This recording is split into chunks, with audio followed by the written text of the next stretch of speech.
Well, hello marketers. So before I get into today's topic of DSA campaign, which is also called as dynamic search ads, let me ask you something. Now, do you really know how does advertisement world works?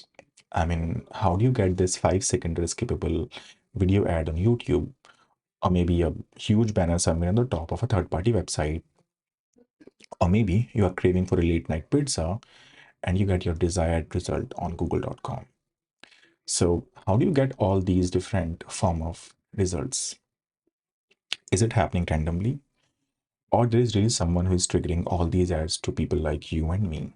So people who don't know, yes, we do have something who is responsible for showing all these ads to us over the internet, and we call it targetings. So any form of result that we get in text or a banner or a video is coming from all these manual formats of targetings. In fact, the first form of targeting, which is called as keyword-based targeting, is responsible for entire SEM and SEO. Then we have the meta ads targeting, which is called as interest, which allows us to target the ads on platforms like Facebook and Instagram. And then we have targetings like placement, topic, audience, customer data, demography, which are responsible for showing the banner ads in a display campaign. So whenever you think about showing the ads to people on Google in the form of text ad, you simply go to a search campaign, you get into a search group, and you simply add your keywords over here. Or if it's about Facebook, you go to your meta ad center, you get into ad set of a campaign, and you add your desired interest options in the ad set part. Or if it's about the display campaign, you simply come into a display campaign this time, you go to audiences, or you go to content, you add your desired topics, or maybe you add the placement list, which means target your websites on which you want to show the ads to people. And that's how you manage showing the ads to people all over the internet through all these manual targetings. Now, how about a case when you don't have these available targetings? Now, that's when we have the option of creating a dynamic search ad or a DSA campaign. So what you're doing, instead of targeting all these options manually, you are just providing a website link to a search campaign. And through this link, Google is actually consuming or taking all the content of the website and creating the automatic keywords, and then also creating an automatic ads. So what you do when you go to create a normal dynamic search ad, you are not providing all the details by yourself, which you normally do in a text ad. So in a text ad, you provide the headline, then you write down the description, you provide the landing page, and you also provide the target keywords. However, in the case of a dynamic search ad, you simply provide a description line 1 and 2, and rest everything is being created by Google itself.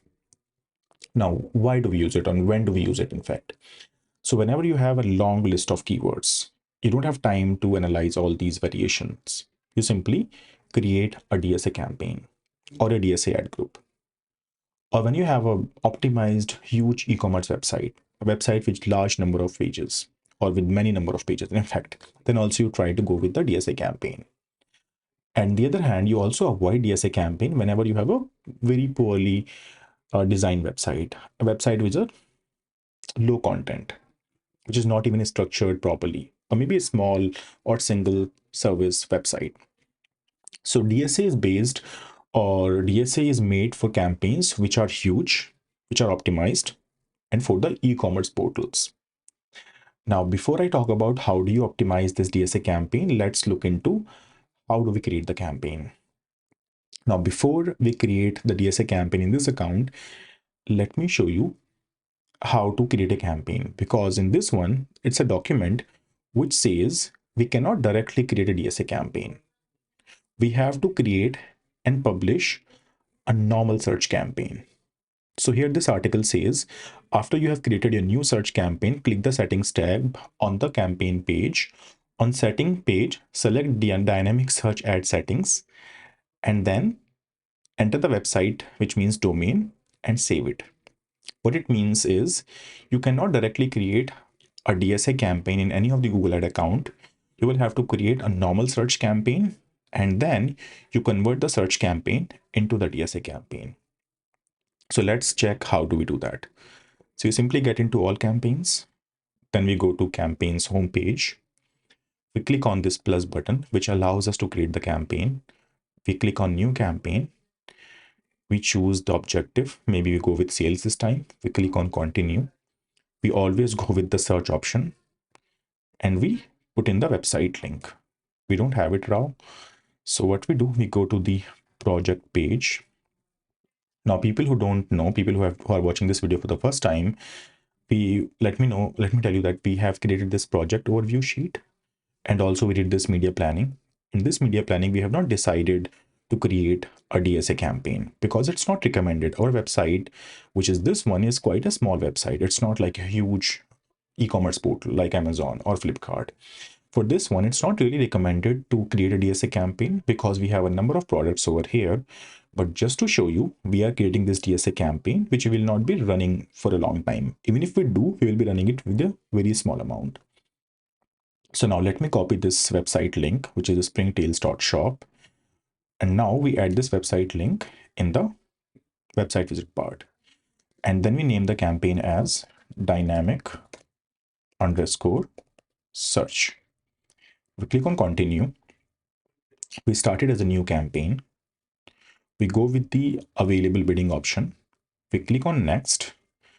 We exclude the option of display network. If we don't do that, then the ads will be showing on display or third-party website. Then in location, we enter the locations like Delhi, Noida, and Gurgaon. And then we click on next. Okay, so you always get this option of manual keywords, which will be added by itself because we have provided the website URL. And then we don't have any option to save it as a dynamic search ads. So as I said, we simply have to save it as a normal campaign first. We click on next. We go with a daily budget of 427. That's fine. We can change it later. And we click on next again. And we try to save it, before which we may need to fix this option. Cool. So campaign is fine and we can simply publish it. Let's wait for a while, maybe a couple of seconds. And here we have the campaign published. Even though it says dynamic search campaign because we named it as dynamic search, but it's a normal campaign. So what we do, we simply come in settings. Then we have to get into additional settings. We go on this option, which says dynamic search ad settings, where we have the option of putting the website. So we added springtails.shop and choose language as English and we save it. Now it has become a dynamic search ad campaign. Now let me take you to the ad group.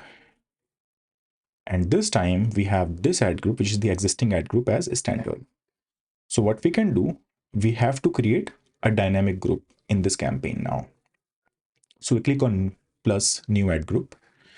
On the top, we will have this option of a standard, which needs to be changed from a standard to dynamic. We click on continue. And this time we have to choose the category option or the specific web page option.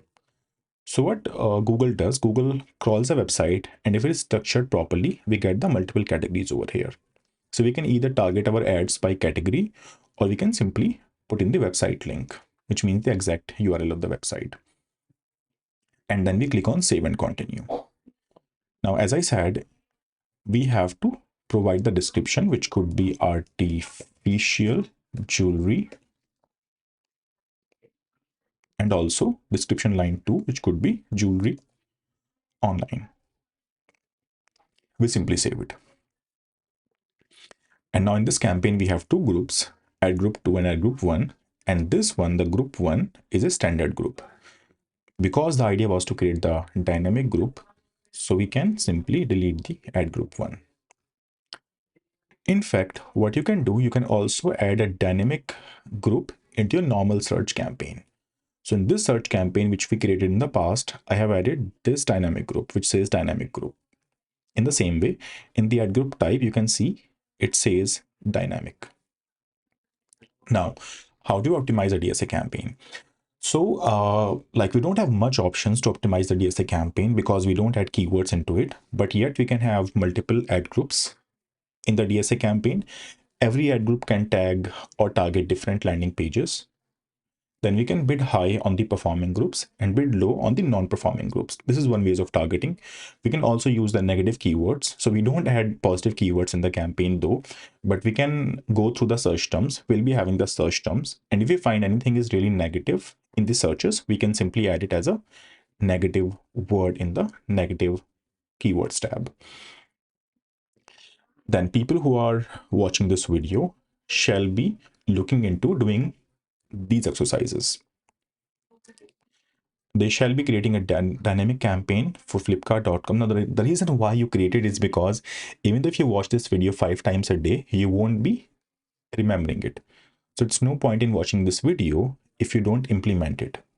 It's really required to implement or to do the exercises if you really want to learn anything in digital marketing. So what I want from you is to create a dynamic search campaign for flipkart.com on the category basis, and then again a dynamic search ad group, maybe this time not the campaign but the group in the same campaign for amazon.in using the pages. So we have two options. One is category, second is pages, which are available somewhere over here. So when you get into the dynamic ad targets, you always have this option to target either by category or by web pages. And then you can simply save it. Now, people who have opted for the course, they can mark themselves as in progress or done. So I get to know you are really progressing through these exercises. I'll see you in the next video.